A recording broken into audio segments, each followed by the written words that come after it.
सैर कर दुनिया की गाफिल जिंदगानी फिर कहाँ, जिंदगानी गर रही तो नौजवानी फिर कहाँ। और हम में से बहुत सारे लोग अपने मन में ये तमन्ना पाले रहते हैं कि हमें घूमने जाना है, हमें महानगरों की जिंदगी की भाग दौड़ से, यहाँ जो चिल्पों है, ट्रैफिक है, तमाम तरह की परेशानियां हैं, दुश्वारियां हैं, उनसे दूर होकर के कुछ समय हरियाली के बीच, नेचर के बीच में अपना वक्त बिताना है।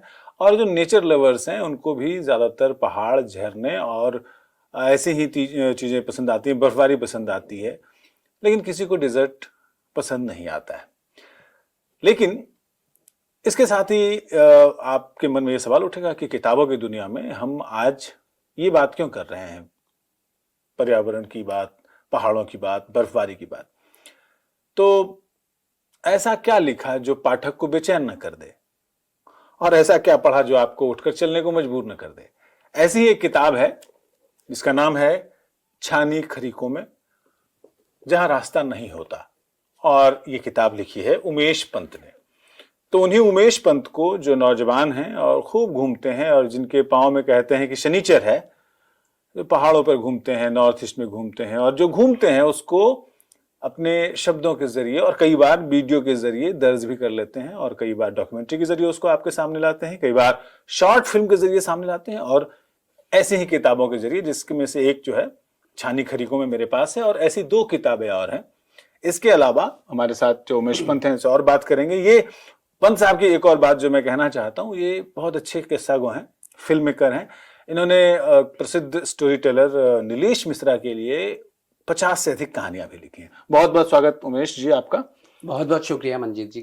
देखिए उमेश जी के, मैंने कहा ना कि उमेश जी के पांव में शनिचर है, चक्कर है, घूमते रहते हैं, पकड़ में नहीं आते हैं। तो आवाज द वॉइस में पकड़ में बड़ी मुश्किल से आए, बहुत महीनों के बाद इनसे फोन पे बात होते होते व्हाट्सएप के जरिए कि भाई आ जाइए, तो अब आज आ गए हैं। तो पहले तो मैं ना, पहला सवाल तो यही है कि छानी खरीकों में एक ऐसा शीर्षक है। ये किताब जो है, मैं एक बार फिर से दर्शकों को बता दूं और दिखा दूं कि छानी खरीकों में ये किताब उमेश जी की राजकमल प्रकाशन से आई है। मूल्य है 350 रुपए। खरीद कर पढ़िएगा। क्यों पढ़िएगा ये बातचीत में आपके सामने आएगा। छानी खरीकों में का अर्थ क्या है? छानी खरीकों में दरअसल क्या है कि हम जब छानी खरीकों में की बात करते हैं तो हम एक तरह से पेस्टोरल नोमेडिज्म जो होता है, यानी कि जो हमारे चरवाहे होते हैं, उनकी दुनिया की बात करते हैं। जब आप हायर हिमालयाज में जाते हैं, जहां पे आमतौर पे ट्री लाइन खत्म हो जाती है, उसके बाद बहुत सुंदर हरे भरे बुग्याल शुरू होते हैं। तो उन बुग्याल में जो ये चरवाहे हैं, ये करीब 3-4 महीने तक के लिए अपने जानवर छोड़ देते हैं और वो वहीं चरते रहते हैं और वहीं घास अपना खाते हैं। तो भोजन उनका वहीं होता है। तो उनके लिए, उन जानवरों के लिए जो चरवाहे जब उनको छोड़ते हैं तो थोड़ा सा नीचे उनके घर बने होते हैं जहां रहने की कंडीशन बेटर होती हैं, क्योंकि ये वो इलाके की बात कर रहा हूं जहां पे रहना बहुत मुश्किल है। क्योंकि बहुत कंडीशंस जो हैं वो खराब होती है, मौसम बहुत जल्दी खराब हो जाता है। तो ऐसी जगह पर थोड़ा सा नीचे उनके घर बने रहते हैं, उनको छानी और खरीक कहते हैं। तो ये जो छानी खरीकों किताब है, छानी खरीकों में, ये अस्कोट आराकोट अभियान का हिस्सा है। 500 किलोमीटर की यात्रा जो है इन्होंने पैदल पूरी की, और मुनस्यारी से शुरू हुई थी ये यात्रा। और एक ऐसी यात्रा का हिस्सा है जो इन्होंने अभी हमें बताया कि 1978 से लगातार हर 10 साल पर होती है, ताकि ये उत्तराखंड के जो पर्यावरण है, वहाँ की जो पारिस्थितिकी है, जो वहाँ का जंगल और घरों का और ग्रामीण इलाके का जो मिजाज है, पहाड़ों का जो मन है, उसको पढ़ने के लिए, उसको दर्ज करने के लिए किया जाता है। अभी मैं सवाल ये पूछना चाह रहा था उमेश भाई कि हम में से बहुत सारे लोगों ने ना अलग अलग एप्स लगा रखे हैं अपने फोन्स में कि हम रोज कितना पैदल चलते हैं, इसको दर्ज कर सके कि आज 5000 कदम चले, 10,000 का टारगेट है, पूरा नहीं हुआ। पैदल चलना जरूरी है। 500 किलोमीटर कैसे चले? 500 किलोमीटर अगर मैं बताऊं तो चलना मुश्किल था, लेकिन क्योंकि चलने की प्रैक्टिस जो है वो छोटी छोटी यात्राओं से होती रही है, तो हम कभी 30 किलोमीटर चलते थे इससे पहले, कभी 25 किलोमीटर एक दिन में भी चले। जब मैं वैली ऑफ फ्लावर गया था, फूलों की घाटी, वहां एक बहुत रोचक प्रसंग हुआ कि जब हम ऊपर गए तो वहां एटीएम नहीं था हमारे पास। तो एटीएम था, लेकिन एटीएम से पैसे निकालने की व्यवस्था नहीं थी, और वहां रहने के लिए हमारे पास पैसे नहीं बचे थे, क्योंकि हमें लगा था मिल ही जाएगा, आजकल हर जगह एटीएम मिल जाता है। तो उस दिन हमें वापस जाना पड़ा रहने का, क्योंकि पैसे नहीं थे। तो उस दिन हम 30 किलोमीटर चले लगभग। तो ये इस तरह की प्रैक्टिस जब आप यात्राओं में होते हैं तो आपको होती रहती है। और फिर क्या था कि अब ये जो यात्रा है, मैं थोड़ा सा करेक्ट करना चाहूंगा, 1974 से शुरू हुई थी। अच्छा। और इस बार रोचक ये था कि 50 साल उस यात्रा को पूरे हुए थे। तो हमारा उस यात्रा में होना हमारे लिए बहुत अच्छा भी रहा, क्योंकि 50 साल पूरे हो रहे थे। तो उस यात्रा में जाने के लिए बहुत काफी सारे लोग जो हैं वो उतावले रहते हैं। तो लगभग 200-250 लोग थे जो जाना चाहते थे, और उनमें कई लोगों को छोटी छोटी 4 दिन के लिए अलाउ किया गया, 5 दिन के लिए अलाउ किया गया। कुछ लोग थे जिन्होंने पूरी यात्रा की। तो मैं भी उनमें से था जो पूरी यात्रा ही करना चाहता था। तो वहां पे जो है जब हमने चलना शुरू किया इतने लोगों के साथ, तो हम देख रहे थे कि 70-75 साल के लोग अच्छा चल रहे हैं हमारे साथ। शेखर पाठक जो 1974 में उन 4 यात्रियों में थे जिन्होंने यात्रा शुरू की, तो वो हमारे साथ क्वारी पास उन्होंने क्रॉस किया, जो कि लगभग 4000 मीटर की हाइट पे है। आप देखें 14,000 फीट के आसपास हो जाता है लगभग। तो अब जब देखते हैं ऐसे यात्रियों को तो फिर आपको हिम्मत बढ़ी जाती है। लेकिन टेरेन की बात करूं, हम कई बार क्या होता था कि एकदम नदी घाटी में है, क्योंकि इस यात्रा का जो इस बार का थीम था वो था स्रोत से संगम। अच्छा। तो मतलब आप किसी नदी के स्रोत पे हैं और वहां से संगम तक आ पाएंगे, यानी कि घाटी से शुरू करेंगे यात्रा और पूरा ऊपर जहां उसका स्रोत है वहां तक जाएंगे।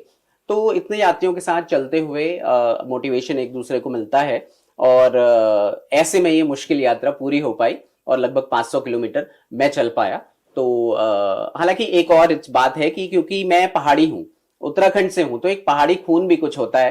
तो वो हमारा बचपन की जो यादें हैं हमारी, वो ऐसी यादें हैं कि हम 10-12 किलोमीटर तो ऐसे ही चलते थे कि गांव जा रहे हैं और उछलते कूदते हुए। और आप ये सोचिए कि ये 4th-5th में हम पढ़ते होंगे। आप यहाँ के बच्चों को अनुमान लगाइए कि क्या वो कर सकते हैं शहर में। नहीं हो तो नहीं वो पहाड़ी खून जो है, आई थिंक वो भी एक वजह रही है वो खींच के ले गया आपको। हाँ, वो खींच के ले गया। अच्छा, मैं एक और सवाल पूछना चाहता हूँ। जब लोग पहाड़ों पे जाते हैं तो बहुत सारे उनके पीठ पे पिट्ठू होता है। जो शहरों में बच्चे जो रील्स देख देख के समझते हैं ना कि बस बैग पैक किया और चल दिए, वो बैग पैक करने का मैं आपकी किताब में पढ़ रहा था कि उसको भी पीठ पे रखने का एक तरीका होता है। वो क्या तरीका है, जरा बताइए। ये बहुत रोचक है, और इससे आपकी यात्रा जो है ना वो बहुत आसान हो जाती है। तो हमारे साथ एक आकाश करके एक लड़का था जो कि ट्रैकर था, और उसको प्रैक्टिस थी। तो पहले ही दिन वो मुझे मिला और उसने कहा कि आप जो है बैग गलत तरीके से रख रहे हैं। रक्सैक जो है इस तरीके से नहीं रखा जाता, अगर आप ऐसे रखते रहे आपके कंधे दुख जाएंगे पूरी तरह। तो उसने बताया कि बैग एक तो बैलेंसिंग होती है बैग की, कि आप बैग में सामान, भारी सामान कहाँ रखेंगे, हल्का सामान कहाँ रखेंगे, ये तक तय होता है। भारी सामान अगर आपने ऊपर रख दिया तो आपका बैग हमेशा हिलडुल करता रहेगा। भारी सामान को नीचे साइड रखना है, ऊपर कुछ हल्के हल्के हल्के सामान रखने हैं, राइट साइड से थोड़ा बैलेंस, लेफ्ट साइड से थोड़ा बैलेंस, वो करके। और जब आप उसको बैलेंस कर लेते हैं उसके बाद आप उठाते हैं और उसको पहले घुटने पे रखते हैं और उसके बाद पीछे रखते हैं। क्योंकि आप देखिए कि आप कई बार ऐसी चढ़ाइयों में हैं और वहां पे आप थोड़ा सा विश्राम ले रहे हैं, और उसके बाद जब आप चलना शुरू कर रहे हैं आप ऑलरेडी बहुत थके हुए हैं, तो वो बड़ा मुश्किल होता है। और फिर बैग आप घुटने में रख के फिर आप उसको पीछे लगाते हैं और फिर स्ट्रैप्स से आप उसको प्रॉपरली बैलेंस करते हैं। वो लूज नहीं होना चाहिए बैग, अगर वो लूज होगा तो आपको पूरी यात्रा में बहुत परेशानी होगी। कितना वजन होता होगा आमतौर पे? 70 लीटर का वो होता है, मतलब उसको 70 लीटर कहा जाता है। 15 से 20 किलो हमारे पास था। एक और रोचक इससे मुझे बात वो आ रही है कि जब हम यहाँ से लेके गए सामान, बहुत सारा सामान था, ठीक है, लेकिन जब हम वहां पहुंचे और हमने चलना शुरू किया, बहुत सारा सामान जो गैर जरूरी था वो हमको उतारना पड़ा, क्योंकि यात्रा बहुत मुश्किल होती जा रही थी दिन पर दिन। तो वो सामान हमने उतारा, और इससे ये भी पता चला कि यात्रा के लिए आपको कितने कम सामान की जरूरत है, जैसे जीवन के लिए आपको एक्चुअली कितने कम सामान की जरूरत है ना। तो यात्राएं जीवन के बारे में भी आपको इस तरह की चीजें सिखाती हैं। हम पता नहीं, आजकल तो ब्लिंकिट का जमाना है, हम पता नहीं क्या क्या खरीदते रहते हैं। मॉल में जाते हैं तो हमें एक चीज खरीदनी होती है, हम 10 चीज खरीद के आ जाते हैं। लेकिन यात्राएं आपको सिखाती हैं कि दरअसल ये सब किसी काम का नहीं है। आप अगर जरूरी सामान भी लेंगे, लोगों की देखा देखी नहीं करेंगे, तो आपके लिए जिंदगी भी बहुत आसान हो जाएगी। एक बड़ी बात इन्होंने कही है कि जिंदगी की यात्रा में बहुत कम सामानों की जरूरत पड़ती है और आखिरी यात्रा में तो किसी सामान की जरूरत नहीं पड़ती है। बिल्कुल। थोड़ी गंभीर हो गई बात, लेकिन मैं एक सवाल को आपको थोड़ा पीछे ले जाना चाहता हूँ। हाँ जी। आपने और तो हम लोग साथ में ऑडियो की कहानियां लिखते थे, मेरे साथी रहे हैं उमेश भाई। तो यार ये ऑडियो की कहानियां और सामान्य जो कहानियां होती हैं उसमें क्या अंतर होता है? क्योंकि आपने नीलेश मिश्रा जैसे प्रसिद्ध स्टोरी टेलर के लिए जिन्होंने बहुत सारे राइटर्स तैयार किए, जिन्होंने कंटेंट लिखा, आज के साहित्यकार, देखिए जो लिखा गया साहित्य है उसको बोलकर सुनाना थोड़ा उतना आसान नहीं होता। जी। बोले हुए किस्से के लिए, बोली हुई कहानी के लिए अलग तरह के शब्दों की, आसान शब्दों की जरूरत होती है। रेडियो वाला जो फॉर्मेट है, ऑडियो वाला, जी। तो वो कैसे ढाला और कैसे कहानियां लिखनी शुरू हुई, वो दिलचस्प। हाँ, एक किस्सा तो दिलचस्प है काफी। पहले तो मैं, दो सवाल हैं इसमें। एक तो ये कि आप ये कैसे शुरू हुआ। तो शुरू तो ऐसे हुआ कि मैं मुंबई में था, नया नया गया था मुंबई में, और बालाजी टेलीफिल्म्स में नौकरी कर रहा था उस समय। मुझे लगा कि बहुत अजीब तरह की दुनिया है जहां मैं शायद नहीं होना चाहता। लगभग 7-8 महीने काम करके वो मुझे फील हुआ। तो मुझे लगा मुझे अच्छा काम करना है। तो मुंबई में एक ब्लू फ्रॉग करके एक वो है, तो वहां पे नीलेश मिश्रा जी अपनी कहानियां सुना रहे थे, उनका एक शो था। तो उनका वो एक्चुअली एक बैंड था जो कि म्यूजिक लेड बैंड था, मतलब story teller led music band था। तो वहां पे कहानियां सुना रहे थे, तो मैं उनसे जाके मिला। हालांकि वो अपनी आवाज को रेस्ट दे रहे थे तो ज्यादा बात नहीं कर पाए। फिर मैं घर वापस आया तो उन्होंने कहीं एक पोस्ट लिखा हुआ था कि मैं कुछ लेखकों को ढूंढ रहा हूँ जो कि लिखें। और जो उनका ब्लू फ्रॉग का प्रोग्राम था उसमें मैंने एक मोहल्ला लाइव करके, तब अविनाश जी का एक वेबसाइट होती थी, उसके लिए एक पूरी डायरी सी लिखी। मैं मुंबई डायरी लिख रहा था उन दिनों, तो ये वन ऑफ द डायरीज थी। तो उस डायरी में क्या हुआ कि वो नीलेश मिश्रा ने पढ़ी और उन्होंने कहा कि भाई ये कौन है। तो उन्होंने मुझे फेसबुक पे मैसेज किया कि हम ऐसे ऐसे कर रहे हैं, आप मिल सकते हैं, आपकी राइटिंग मुझे अच्छी लग रही है और शो के हिसाब से लग रही है क्योंकि विजुअल राइटिंग है। अब हम उस तरफ जाते हैं कि उन्होंने क्या देखा। क्योंकि रेडियो के लिए जब आप कहानियां लिखते हैं तो वो कहानियां दृश्य होनी चाहिए। जैसे स्क्रीन प्ले अब जब आप लिखते हो ना, तो स्क्रीन प्ले आप लिखते हो तो डायरेक्टर को एक एक दृश्य दिखता है, तब वो उसको फिल्मा पाता है। वैसे ही जो रेडियो की कहानी है, ऑडियो की कहानी है, वो स्क्रीन प्ले की ही तरह है। उसमें एक एक, क्योंकि सुनने वाला उसके पास किताब नहीं है, वो दोबारा आपको नहीं सुन पाएगा, तो उसी में हर सीन जो है उसको दिखना चाहिए। तो बहुत विजुअल राइटिंग है। तो आई थिंक वो विजुअल राइटिंग कहीं ना कहीं रही होगी। तो वो इस तरह से वो अलग है आपकी किताब से। किताब को आप बार बार उठा सकते हैं, बार बार पढ़ सकते हैं, कि कोई चीज आपको क्लियर नहीं हुई तो आप उसे देख सकते हैं, लेकिन जब तक दृश्य आपके दिमाग में नहीं आएगा तब तक रेडियो की कहानी सफल नहीं हो पाएगी। रेडियो की कहानियों के लिए शब्द जो हैं वो आपको, जो लिसनर है, उसके दिमाग में सुनना चाहिए। उसको आवाज के साथ जो कहानीकार ने कहा, जो कहानी सुनाने वाले ने सुनाया, वो आपके दिमाग में, उन्होंने कहा पीला तो आपको पीला कलर दिमाग में दिखना चाहिए।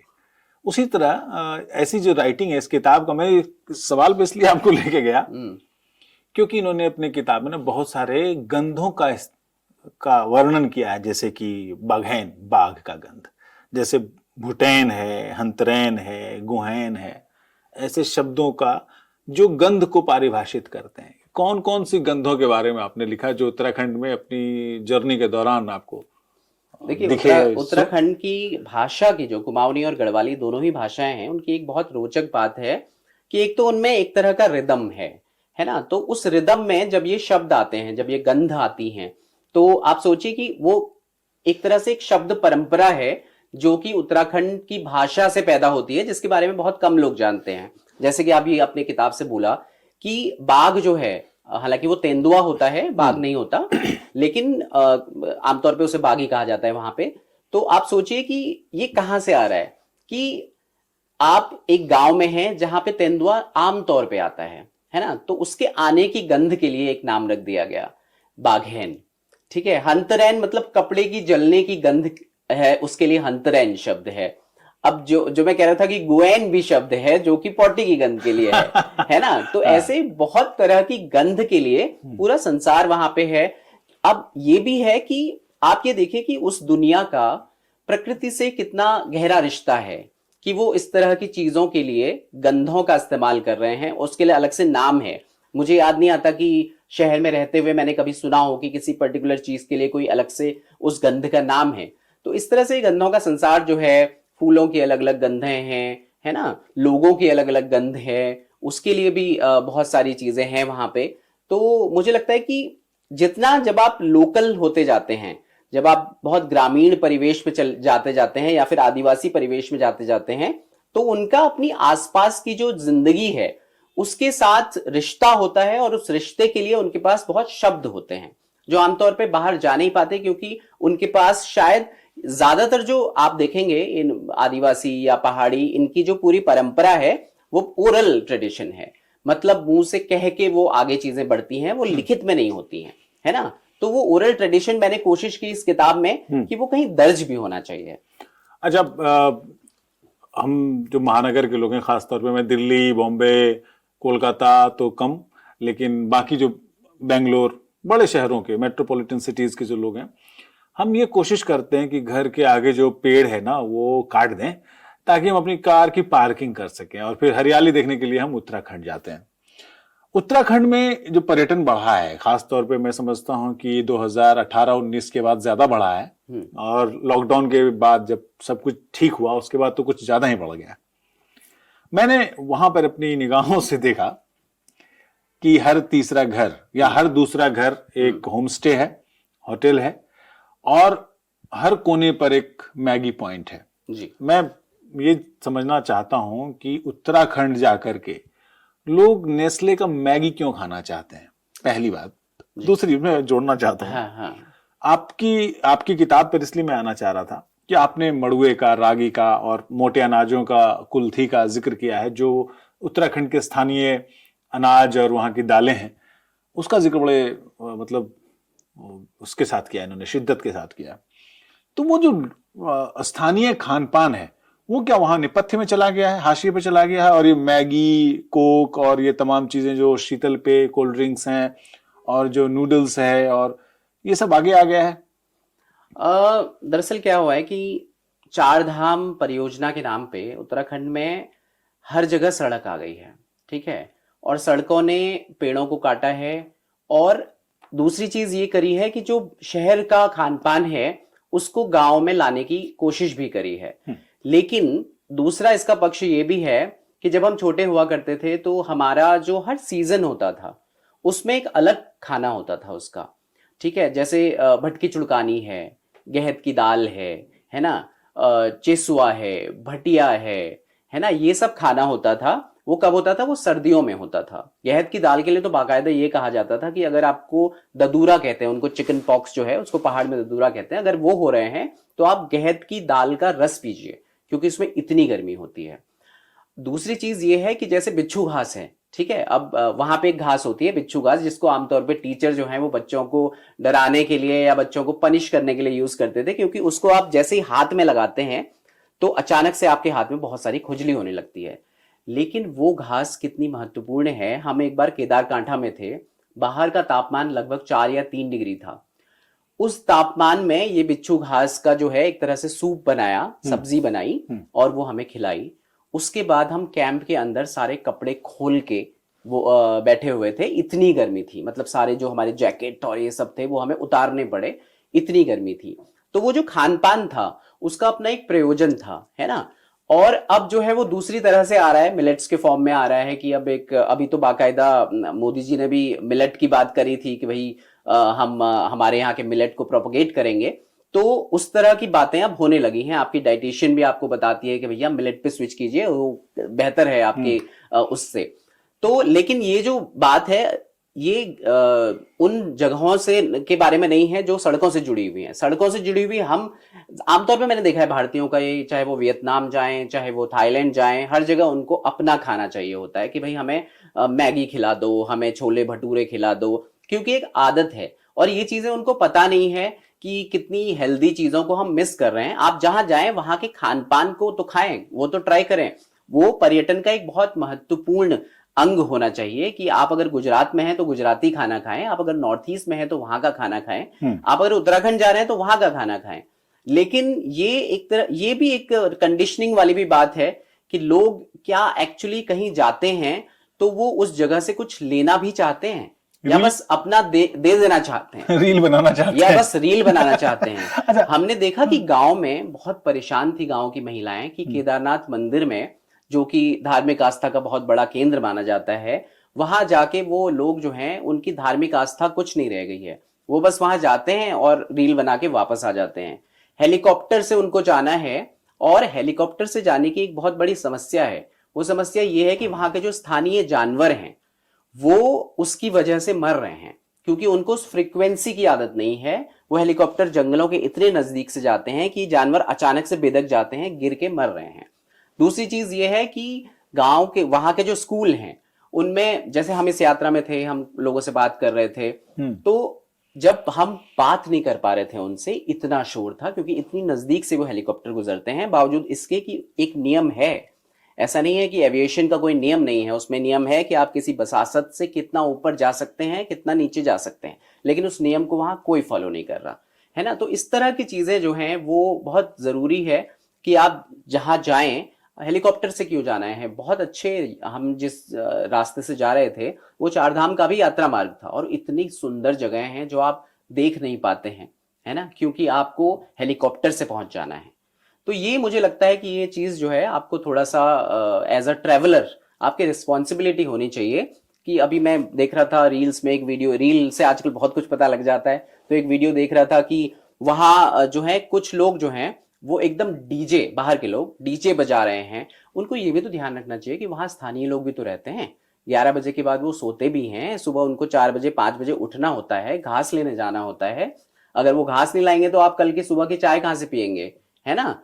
तो ये बातें भी ध्यान रखने वाली हैं, जो कि कोई जिसके बारे में सोचता नहीं है। तो एक रिस्पॉन्सिबल टूरिज्म जो है वो बहुत जरूरी है पहाड़ों में। रिस्पॉन्सिबल टूरिज्म की बात कर रहे हैं, मेरे पास एक आंकड़ा है और बिल्कुल विश्वसनीय आंकड़ा है कि भारत भर में, पूरे भारत में करीब करीब 50 लाख कुदरती झरने हैं, और उनमें से 30 लाख जो कुदरती झरने होते हैं, चश्मे, नौले, जो भी कह लें आप, वो सिर्फ हिमालय के इलाके में हैं। और उनमें से ज्यादातर पर एक खतरा मंडराया है, वो है मनमाने तरीके से लैंड यूज को, भू उपयोग को बदलना। उत्तराखंड की बात मैं कर रहा हूँ। और खास तौर पे बेतरतीब तरीके से जो है वो सड़कें, रोड्स बनाना, जो आप 4 लेन सड़कों की बात कर रहे हैं।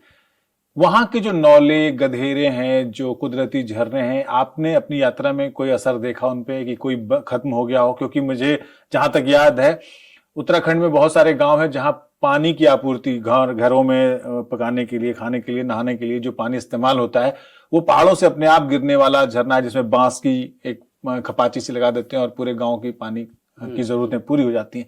क्या वो सूख रही हैं? क्योंकि रिपोर्ट्स ऐसी हैं कि उनमें से कुछ इलाकों में तो बहुत ही ज्यादा पानी का संकट खड़ा हुआ है। देखिए, जब हम छोटे हुआ करते थे तो वहां पे उत्तराखंड में पानी की आपूर्ति का एक बहुत बढ़िया जरिया हुआ करते थे, नौले।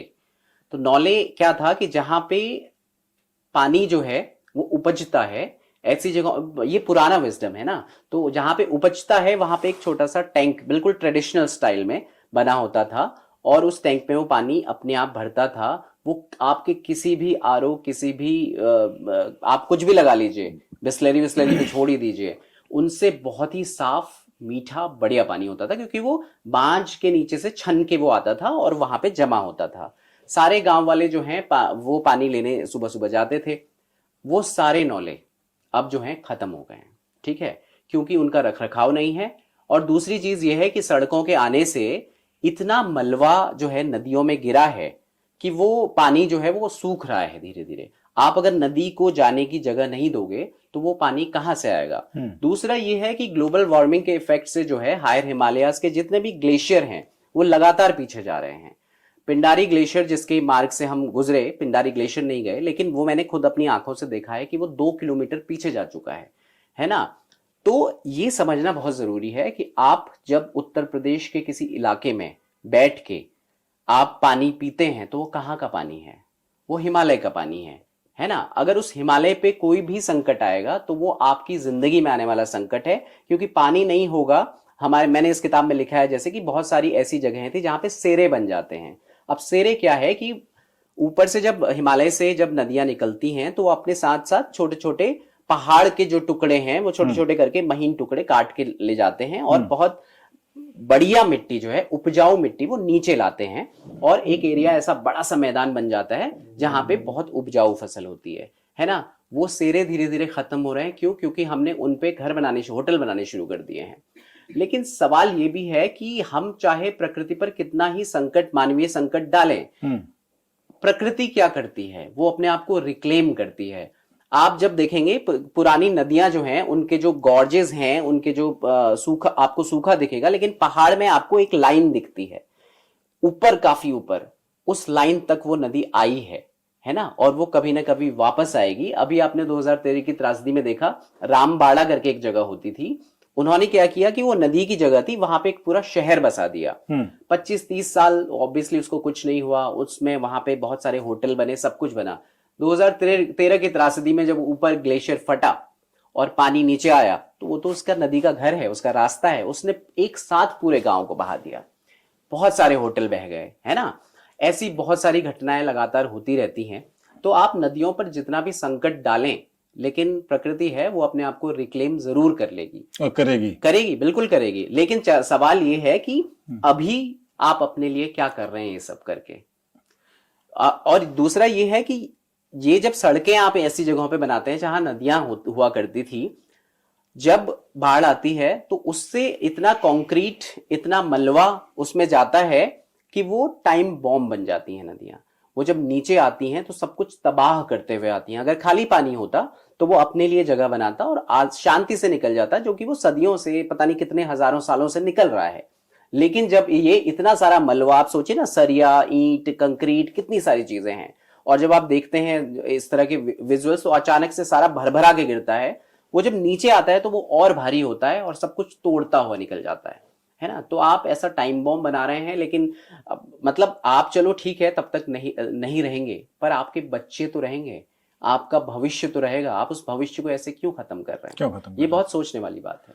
अच्छा, मैं उमेश जी ने बहुत गंभीरता पूर्ण जो बातें हैं और संजीदा कर देने वाली बातें और चिंतित कर देने वाली बातें की हैं और डरा दिया है लगभग अपने फ्यूचर को लेकर के और अपने बच्चों के फ्यूचर को लेकर के। लेकिन थोड़ा इनको और भी, इनकी जो किताबें हैं उनके बारे में भी चर्चा करते हैं।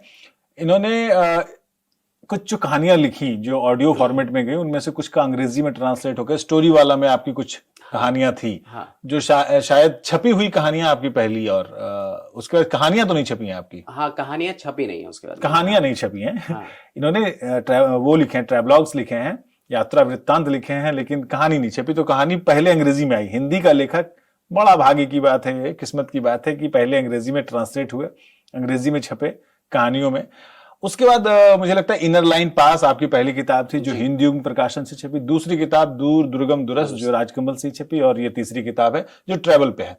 अच्छा, ये आप ट्रैवल करते हैं तो बाकी चीजों की तैयारियों के साथ मैं देख रहा हूं कि आप दर्ज कर रहे हैं कि वहां का पर्यावरण कैसा है, समाज कैसा है, भाषा कैसी है।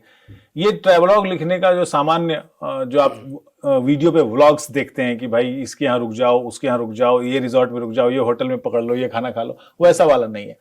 तो ये जो गहराई से रिसर्च और जो ट्रैवल है, ये नोट डाउन कैसे करते हैं?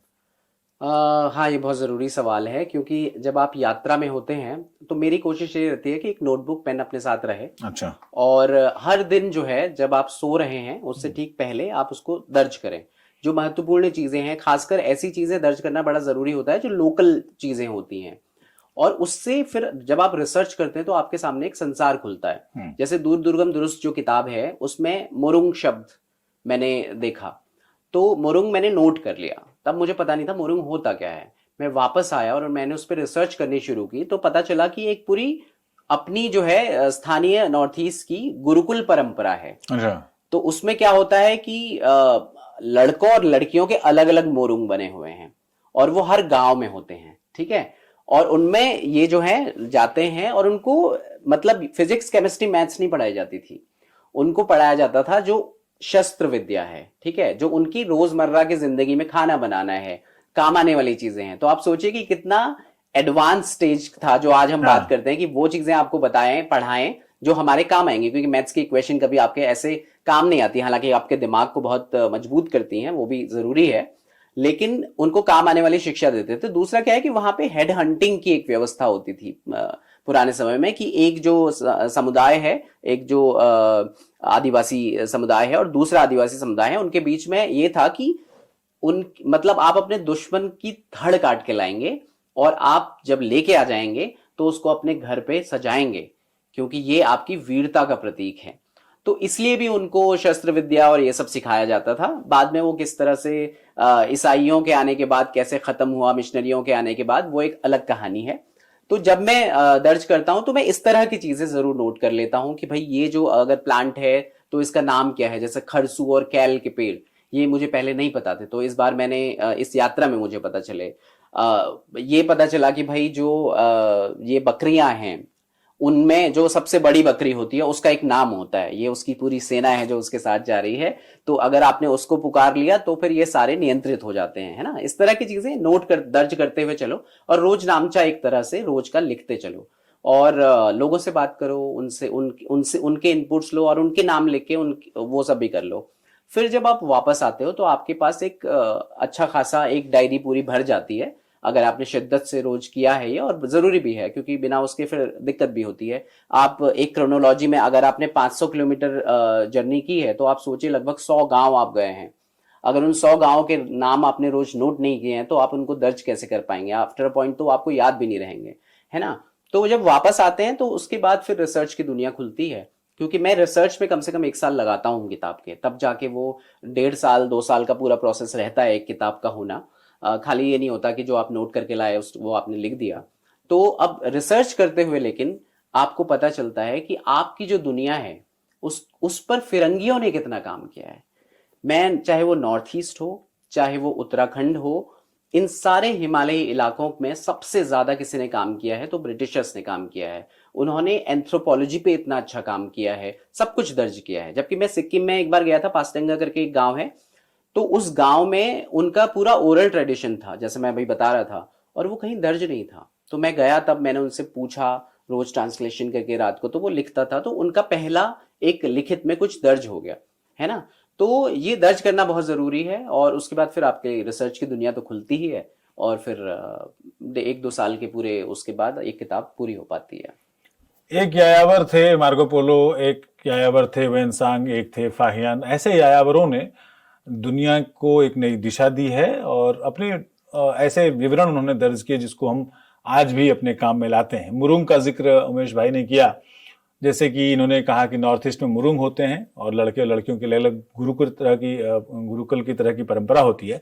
उसी तरह हमारे झारखंड और छत्तीसगढ़ में वहाँ पे घोटुल की परंपरा होती है, जहाँ पे आदिवासी समुदाय के युवा और युवतियां अलग अलग रहते हैं, लेकिन उनके पारस्परिक मिलन का स्थल होता है, मिलने जुलने का, एक दूसरे की से बातचीत करने का, समझने का। ऐसा ही अगर मैं कहूँ तो गुजरात में तरनेतर एक जगह है जहाँ पर स्वयंवर का मेला लगता है, जहाँ पर एक खास दिन पर, शायद गणेश चतुर्थी के दिन, वहां पर आदिवासी लड़के और लड़कियां आते हैं, और लड़कियां जो है अपने लिए एक सबसे सुंदर छतरी बनाकर लाने वाले, वो काले छाते पर ऊन से कशीदा करके लाते हैं, वो ऐसे लड़के को चुनती है जो सबसे सुंदर छाता लेकर के आया। तो स्वयंवर की प्रथा। तो ऐसी बहुत सारी बेशकीमती परंपराएं हैं जिसको आप जैसे यायावर खानाबदोश लोग जो है दर्ज करते हैं, और फिर बाद में सारी जो पढ़ने वाला समाज है और देखने वाला समाज है उसके लिए वो सामने आता है और दर्ज होकर के लिखित रूप से दस्तावेज के रूप में आता है।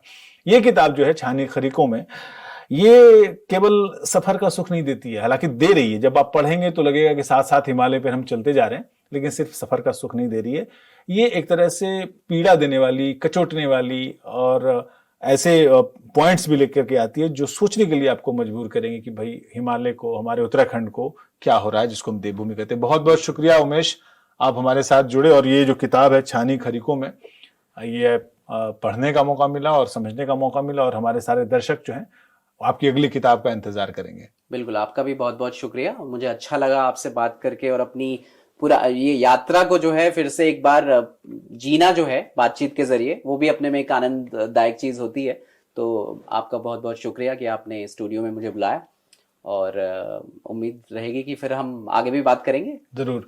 उमेश अपनी किताब के, अपने जो अनुभव है उन्होंने अपने किताब में दर्ज कर दिया है। उनके अनुभवों के जरिए आप हिमालय की यात्रा करना चाहते हैं तो जाहिर है छानी खरीकों में राजकमल प्रकाशन से प्रकाशित हुई है, और जो ई कॉमर्स साइट्स हैं वहां पर मौजूद भी है।